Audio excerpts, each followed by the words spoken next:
দীর্ঘ ১৯ বছরের রুদ্ধশ্বাস প্রতীক্ষা, অসংখ্য নির্ঘুম রাত আর হাজারো রাজনৈতিক চড়াই উতরে পেরিয়ে অবশেষে নিজ ভূমিতে ফিরছেন তিনি। রাজনৈতিক সমীকরণ ছাপিয়ে এ যেন এক পরম আত্মীয়ের ঘরে ফেরার গল্প।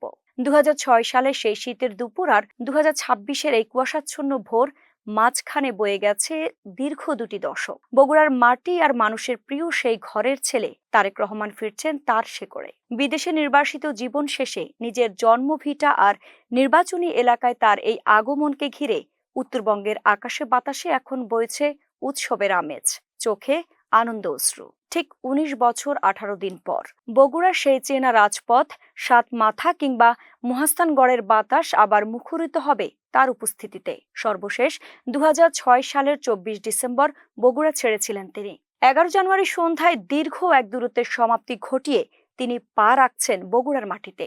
ঢাকার কর্মসূচি শেষে গাজীপুর, টাঙ্গাইল ও সিরাজগঞ্জ হয়ে তার গাড়ি বহর যখন উত্তরবঙ্গে প্রবেশ করবে, তখন তাকে স্বাগত জানাতে প্রস্তুত লাখো নেতাকর্মী। তবে এই ফেরা কেবল রাজনৈতিক নয়, এতে মিশে আছে শোক আর সংগ্রামের প্রতিচ্ছবি। তবে স্থানীয় নেতাকর্মীরা চেয়েছিলেন বিশাল গণসংবর্ধনা দিতে, কিন্তু নির্বাচনী আচরণ বৃদ্ধির প্রতি শ্রদ্ধা রেখে তেমনটি করছেন না তারা। বগুড়া থেকে তারেক রহমানের গন্তব্য হবে বীরের ভূমি রংপুর।